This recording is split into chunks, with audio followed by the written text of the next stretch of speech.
If I can trigger you with a sentence, I can control you. If someone can derail your day with an opinion, you don't have peace. You have permission. And you've been giving it away, quietly, daily, without noticing. Your biggest enemy isn't a lack of money. It's a lack of command. Because wealth is built by people who can stay on course.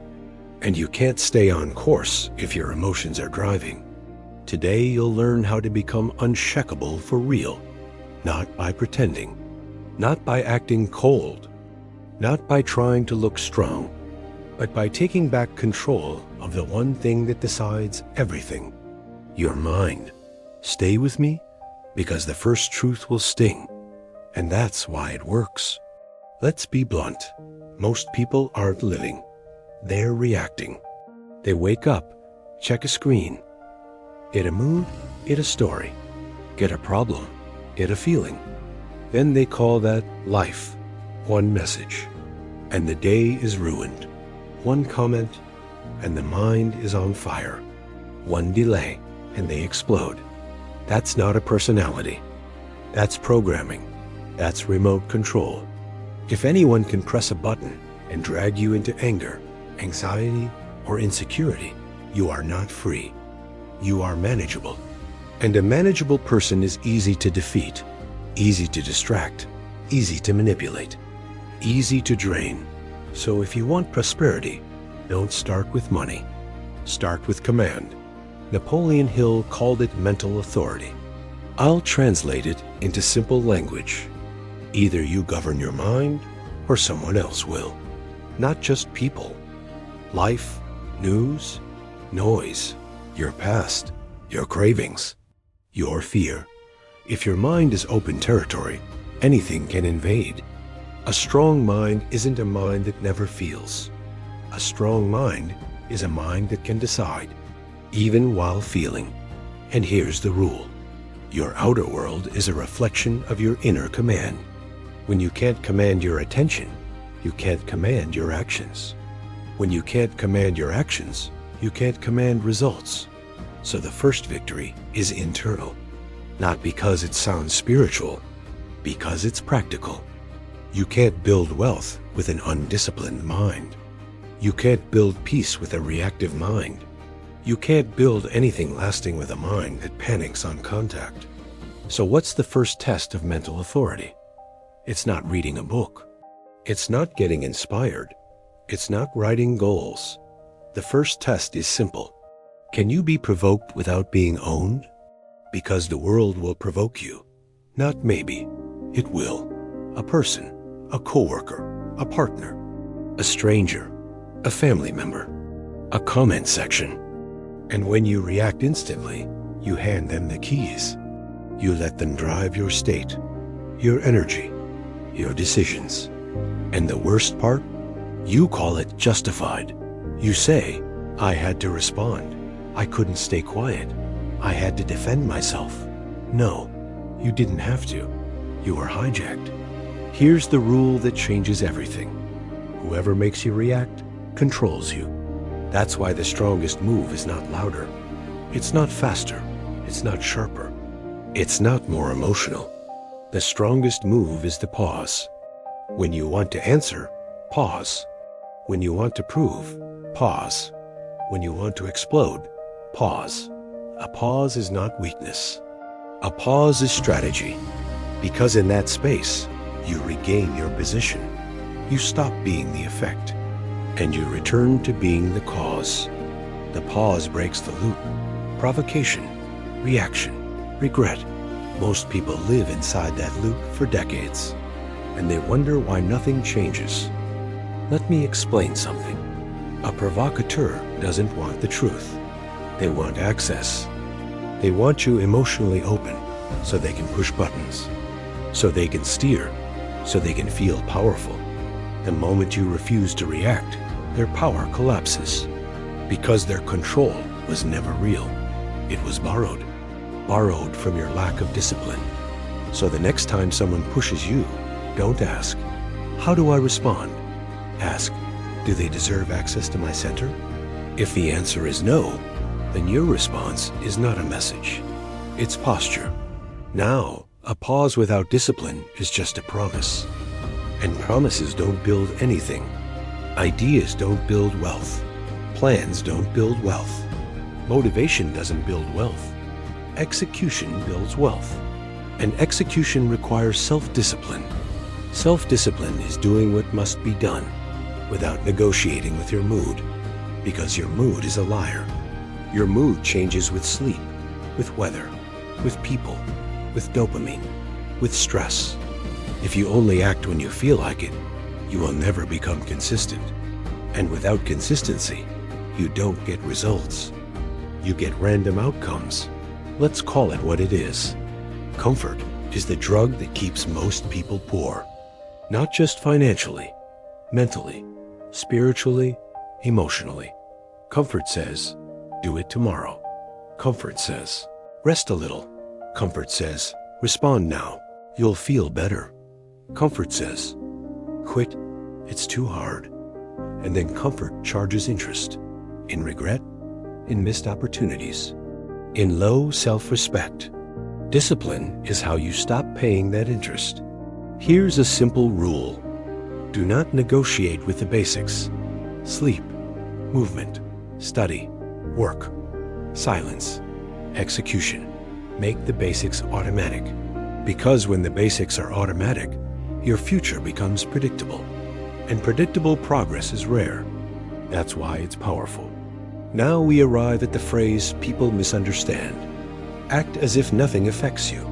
Many people think it means acting, performing, faking strength, pretending to be unbothered. No, this isn't theater. This is conditioning. You will feel things. You will feel heat. You will feel pain. You will feel pressure. The goal isn't to feel nothing. The goal is to stop obeying everything you feel. Most people follow a dangerous rule. I felt it, so I did it. I got angry, so I replied. I got anxious, so I quit. I felt small, so I hid. That's not authenticity, that's slavery. Here's how you train unaffected in real life. Delayed response. When the urge to react hits, you don't obey it instantly. You delay it. 10 seconds, 20 seconds, 1 minute. You breathe. You watch the emotion rise. You watch it peak, and you watch it fall. And you realize something shocking. Emotions are waves. They feel like commands, but they are not commands. When you delay your response, you reclaim your authority. And over time, people lose access to your center, because your center is no longer open to every stimulus. Now let's talk about silence. Because silence is a weapon, most people are too weak to use. Talking too much is a leak. It leaks your emotion. It leaks your insecurity. It leaks your plans. It leaks your energy. Most people talk because they want relief. They want to discharge emotion. They want to defend themselves. They want to be understood. But strong people don't chase understanding. They hold posture. Silence isn't absence.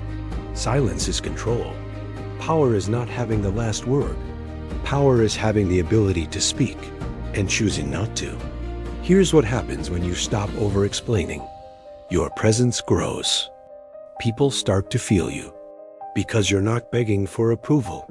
You're not chasing reactions. You're not feeding drama. You become harder to read, and that makes you harder to manipulate. That's why silence is uncomfortable for weak people. Weak people need noise to feel alive. Strong people build in quiet. Let's be clear. Emotional control is not being calm. Emotional control is refusing to be hijacked. Anger makes you rush. Anxiety makes you quit early. Neediness makes you accept bad deals. Fear makes you shrink. And then you say, that's just how I am. No, that's just how you've been trained. You can train something else. Here's a method that works. Name the emotion. I'm angry. I'm anxious. I'm triggered. I'm afraid. When you name it, you separate from it. You stop being the emotion and you become the observer. And the observer can decide, The emotion cannot.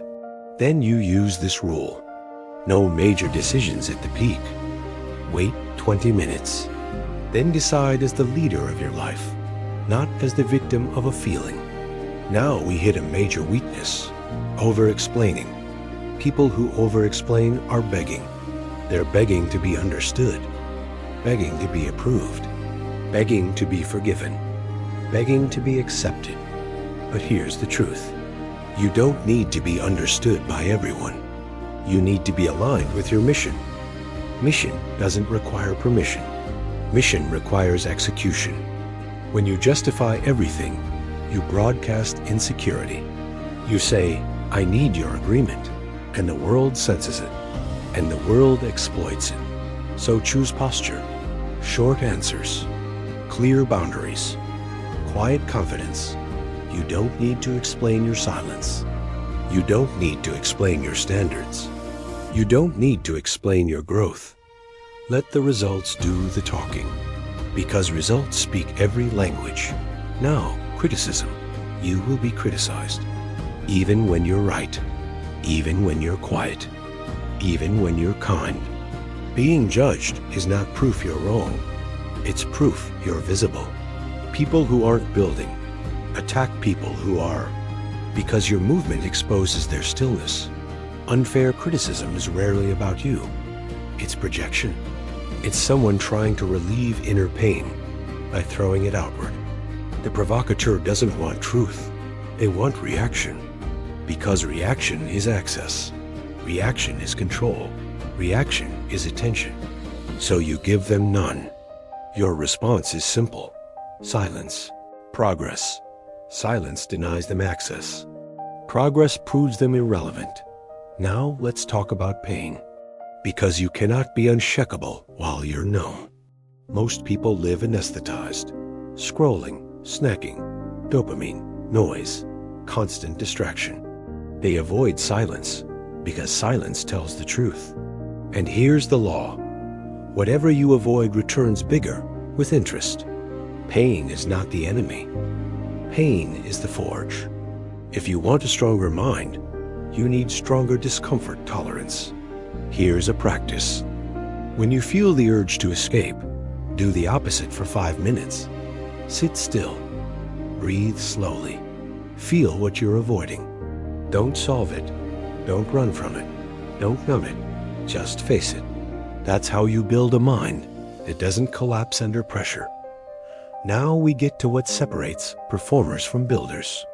Invisible character. Life doesn't reward what you post.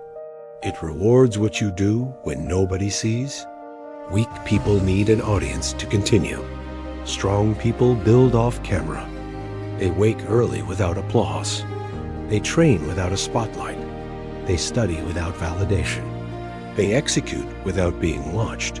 That's why they win. Because they're not fueled by attention.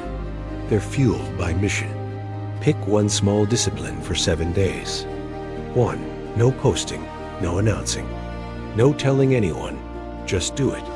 Because when you obey yourself, your self-respect rises. Your confidence becomes real, not emotional, not temporary, real. And real confidence is quiet. It doesn't need to prove itself. Now let's talk about persistence. Because most people don't fail from lack of talent. They fail from lack of endurance. They quit too early. They stop right before the turning point.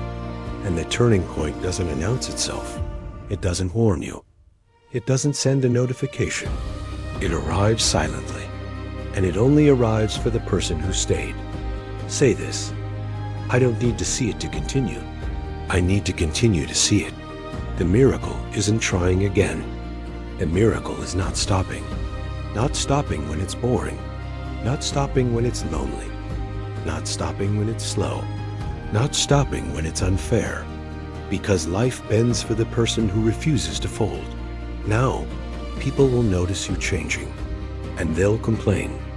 They'll say you got cold, that you changed, that you're different. Maybe you are, because you got tired of bleeding in the wrong hands. That isn't coldness, that's maturity. You didn't lose your heart.